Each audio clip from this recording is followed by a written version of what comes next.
Hi everyone, welcome to the channel dedicated to sharing the profound insights and wisdom of Andromedan Contactee Alex Collier. If you're new here, you're in for a journey that expands your mind and consciousness, bringing you closer to understanding the messages from the fifth density Andromedan extraterrestrials. For those returning, we're grateful for your continued support. Before we dive into today's enlightening content, we have a small favor to ask. If you find value in the knowledge shared in this video, please consider hitting that like button, subscribing to our channel, and clicking the bell icon so you never miss an update. Your engagement helps us amplify Alex Collier's message, allowing us to reach a larger audience with these vital messages. We'd also love to hear from you, so please engage with the comments below. Whether it's a question, your thoughts, or even just an emoji for the sake of engagement, every comment counts. We read every single comment, and your feedback is incredibly valuable to us, as it all contributes to our mission of expanding this community. So please don't hesitate to leave your thoughts below. Additionally, if you'd like to support us further, consider giving a super thanks tip by clicking the heart with the $sign. This small gesture allows us to continue bringing you more of Alex's messages, unfiltered and directly from his lifelong experiences with the Andromedans. Today's video includes a compilation of several of the many important questions Alex Collier has received over the past few years, so please sit back, relax, and enjoy today's video.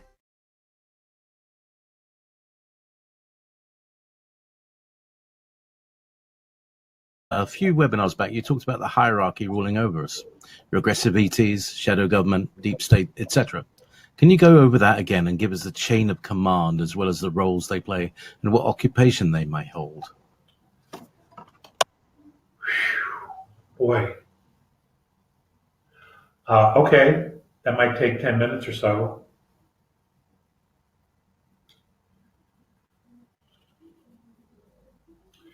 Winston Churchill once said that there are entities that rule this planet that are far different than anyone could possibly conceive. Something thereabouts. I know that that's really, really close. And I want you to understand that when I talk about extraterrestrials, I'm not just referring to third density intergalactic travelers. I'm also referring to dimensional beings that live in a physical realm in a dimension that is not our own, but who can interact with us. They have civilizations, they have a culture, they have a system of living with each other that in many respects we mirror, okay? The biggest difference is they don't take each other out in any way, where we do. We take each other out. Now,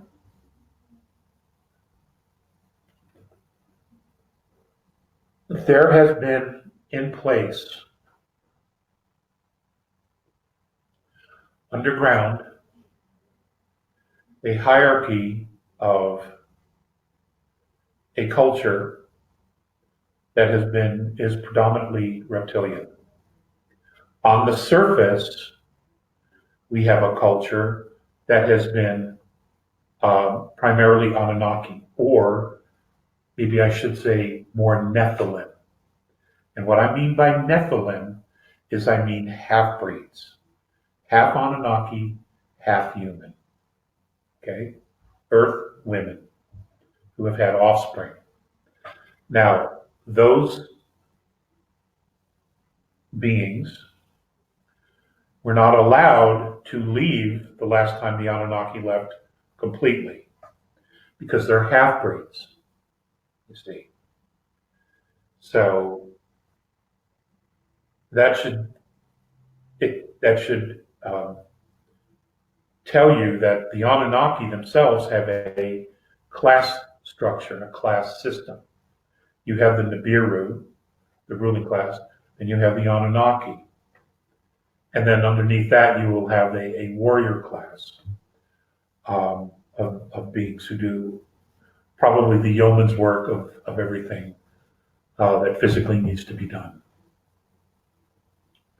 It is that lower class that rebelled 480,000 years ago when they came here to mine the planet and our solar system for gold. Okay, they're the ones that rebelled. They didn't want to be underground. They didn't want to do all the dirty work. So, now,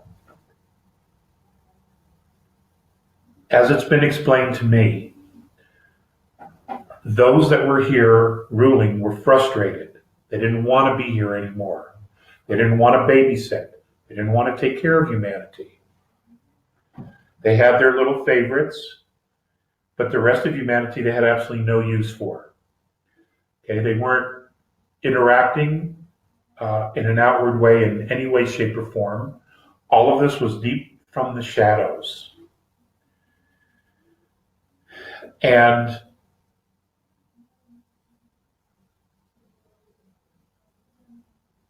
humanity has been used as a tool by these beings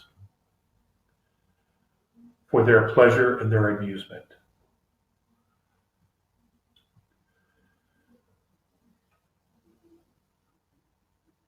Now, when we detonated the first nuke in New Mexico, that got everybody's attention. Now, the thing is about the first nuke is that the United States didn't build that first bomb. The Nazis did. That was a German nuclear weapon. They couldn't get it to work. They couldn't figure out the trigger mechanisms.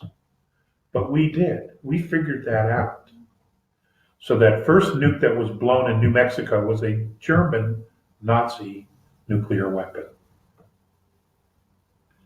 But that got everybody's attention because nukes tear holes in the fabric of time. Unfortunately, the first batch of visitors we got after that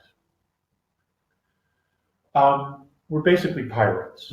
They were regressive. And they found a kindred spirit, not only with some of the reptilians, not all, but some groups that are under the surface of the planet. But they did with the Anunnaki who had remained and the Elohim that were here. And a plan was put together for an exchange of technology that we would build for them so that they then could leave the earth. And that is why in the late 40s, 50s, technology exploded out of nowhere. And it was because of this exchange of technology. Now, those who participated in this, it was so much more than just the United States military, the Russian military, the Germans or the English. There were other forces behind all this that they know, but humanity isn't supposed to know about this. Okay? They're not supposed to know about the ruling elite and the bloodlines. But that's really what we're talking about here.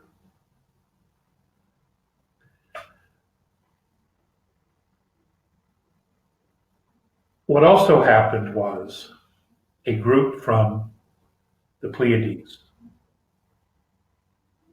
and I am not talking about Aldebaran, I'm talking about from Tegeta, also made contact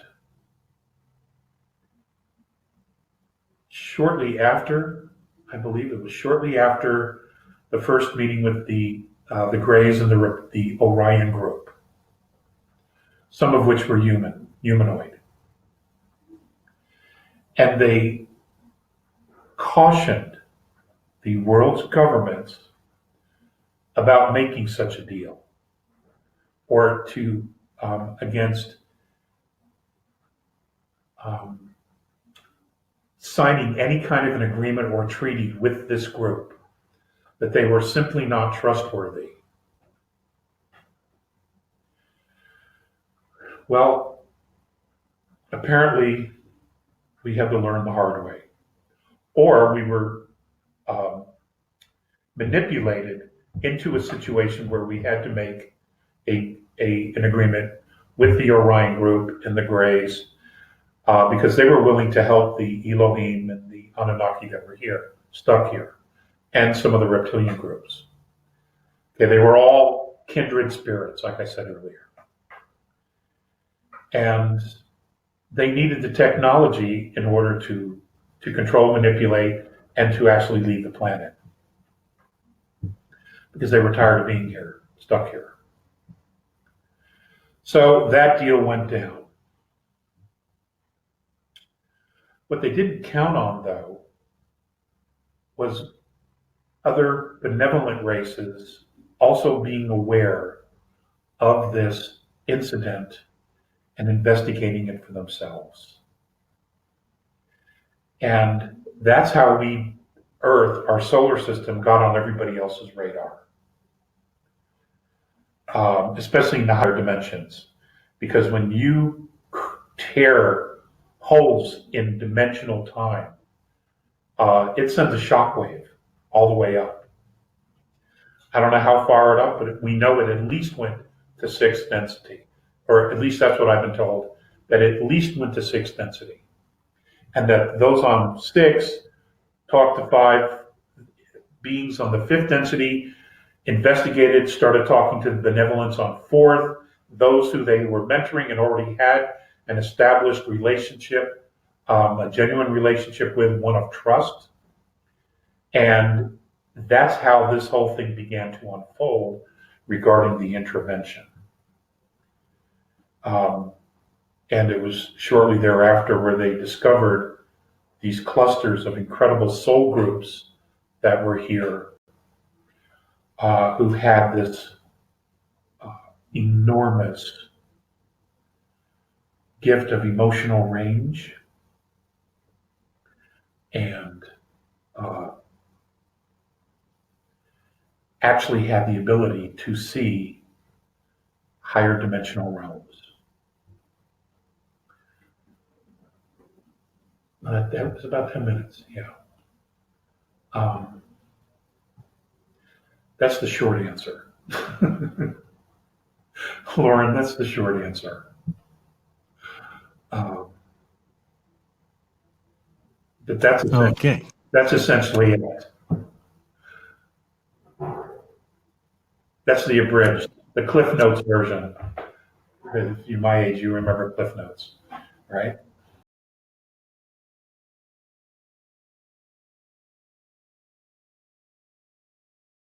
Is it possible that the mentoring by the A's that you've spoken of has already begun, and we are engaged with them on a subliminal level, so that our conscious minds are not yet aware of the process, so that it's not a matter of when the process begins, but how we reach out from our end? Okay, the answer to that question would be yes, but it isn't just the A's. There are many groups that are here that are mentoring and are doing different things, introducing different programs and to make sure that humanity gets it. There isn't just one way. There isn't one way to understand the universe and how it works. There are multiple perspectives, and humanity will get all those different perspectives for why those particular races have those perspectives. So it's going to be a coverage kind of a thing, because in that all of humanity will get the necessary information that's necessary to make our own decisions. And that's the key here. You know, the mentoring is really about self-empowering. They understand, having watched us, that our civilization has an incredible strength, a drive to survive. We have been through an awful lot, our civilization. Pole shifts, dwarf stars coming through, planetary bombardiers, meteors, etc. All kinds of things. Sinking of continents, the rising of migration from one planet to another, from one continent to another to survive. Bearing children all along the way.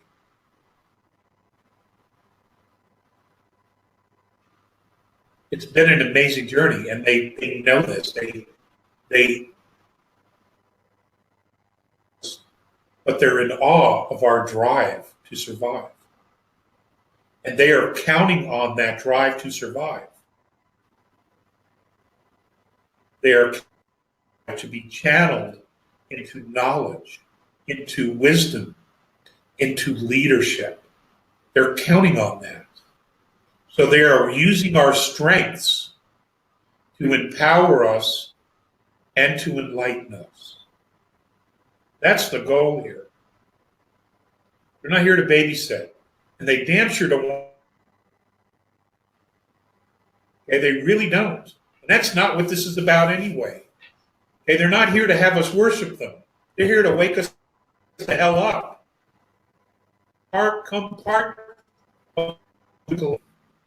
Because we got skills. You know, we've got skills. We have this range of emotion. We have this range of compassion. We have this incredible drive. Skills. You know? They see us very differently than we see ourselves, I can tell you that. And at some point, humanity will be ready to hear it. But we have to let go of the past. We have to really embrace change. Because many on the planet are clinging to an old system that is, it's imploding on itself as we speak. Because it doesn't work, it's manipulative, and it's enslavement. And when they realize that, because they haven't woken, they wake up to the idea that they have been led into enslavement. They get it themselves. Watch out. Watch out. There'll be no stopping them. So it's all a process. Okay? We get it, we deal with, and we can process after that. I've been told that things are moving relatively quickly. We're behind, but things are moving relatively quickly, and there are many groups here. So when you hear we're going to be attacked, it's bullshit. If we are attacked, it's a false flag. That is not what it's about. That's not what it's about.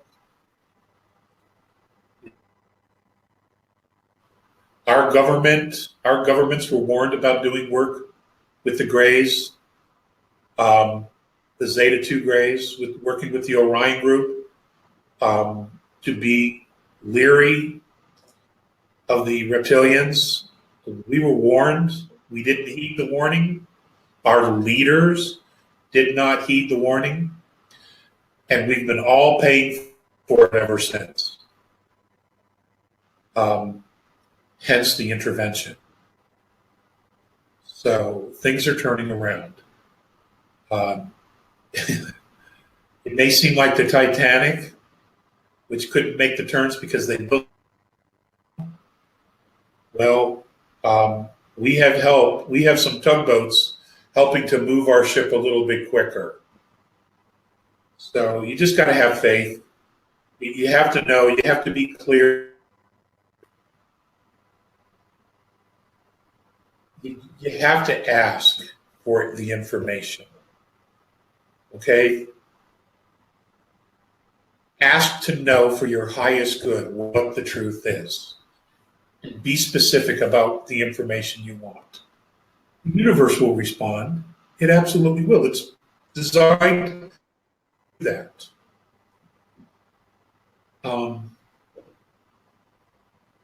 It wants to help. It does. It wants to help. The whole thing was set up to create growth, not destruction. It was for souls to evolve, to become stronger, to jump dimensions. That's what it was designed for. If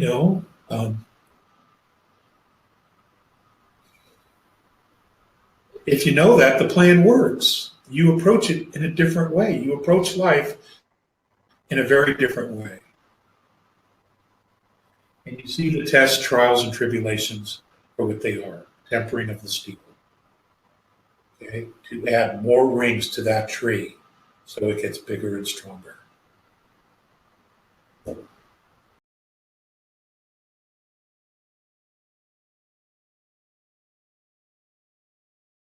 Do you have any understanding of why Satan, Jesus, and the planet Venus are all referred to as Lucifer, the morning star?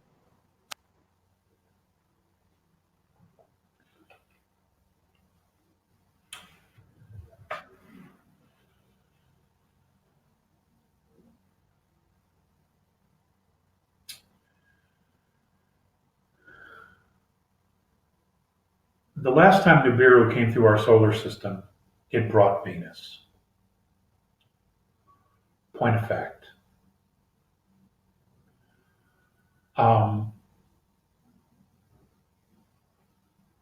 There are many who have researched the Sumerian and Chaldean texts, history, and who equate Lucifer with Enki. Enki is the half-brother of Enlil and the adopted son of Anu, who is the king or the Yahweh of the Nibiru Anunnaki people race. There are people who also associate the Order of the Snake or the Luciferian movement with Enki.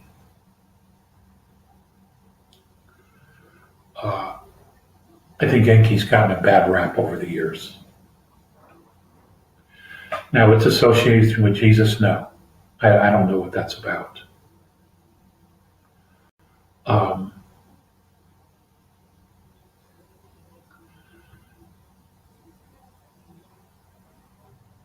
I think energy, whether it's dark matter or not, or whether that even exists or not, but we know energy exists. And energy can be used to help, to heal, to enlighten, to create, or it can be used to harm, hurt, destroy, or obliterate.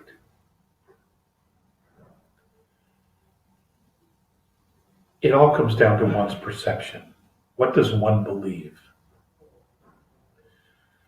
Now, for the life of me, I can't go to that dark place and even wonder why anyone would use a child and sacrifice it, or eat its heart, or any of those horrific things that do in fact go on this planet.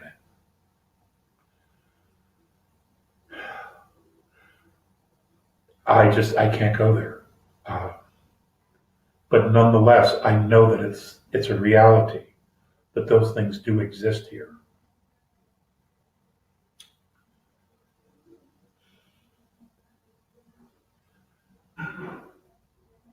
But that's the duality.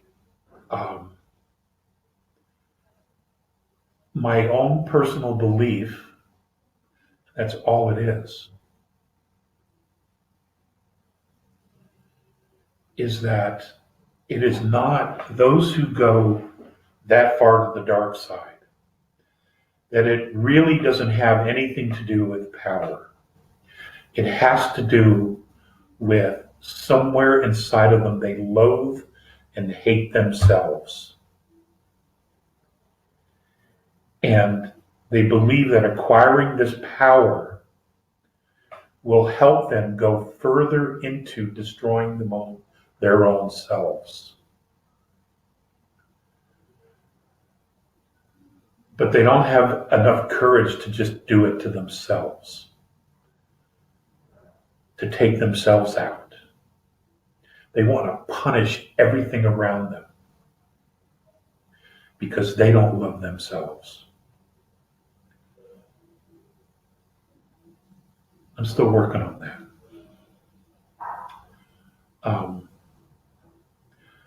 But that's my answer. I'm kind of going off and leaving the reservation, and I hit a dirt road there and took off, and I apologize. But no, I don't know why Jesus is associated with Venus. I don't. I have shared with you my views on that whole story, and for me, the jury's out on Jesus. We'll find out soon, though. We will absolutely find out soon, because there's all kinds of information coming out, truth that's being revealed, and we'll find out soon.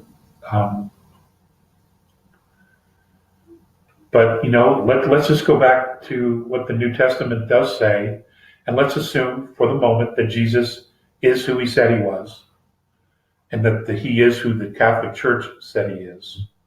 But everything, as far as I'm concerned, that the Vatican has to say has to be suspect. These things I do, ye shall do greater, if ye have faith. So if he is the Christed one, in making that statement, he is also saying you too are Christed. And that these things I do, you can do. Which means he's a brother. Okay? He's a brother.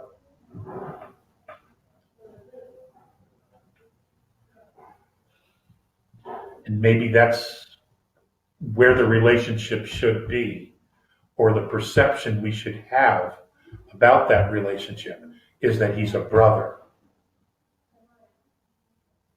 And that we should be his brother, okay, and do the same type of things. We'll see. We'll see. Thank you so much for watching today's video. If you found it insightful, please like the video, and if you haven't already, please subscribe to our channel and click the bell icon so you don't miss out on future updates. If you have any questions relating to today's video, please also leave them below. We read all the comments and take on board what our viewers have to say about Alex Collier's work. Remember, your support helps Alex Collier's knowledge and the messages from the Andromedans reach more people. If you'd like to support the channel even more, you can give us a super thanks tip by clicking the heart icon with a $sign. It really helps our team bring you more content. Also, be sure to visit alexcollier.org to sign up for our regular email newsletter. It's the best way to stay updated with the latest news, exclusive content, and upcoming live webinars. For the latest insights from Alex Collier, check out alexcollier.live. And if you want to explore over 250 past webinars, head over to alexcollier.tv. Thank you for being a part of this journey and supporting Alex Collier's work. We couldn't do this without you, and we're genuinely grateful for your support. Until next time, stay curious and keep exploring the vast mysteries of our universe. If you would like to see the Andromedan Contactee Alex Collier live via video stream, we hold a live online seminar every Friday at 2 p.m. Eastern Time. For more information on upcoming live webinars, please visit alexcollier.org.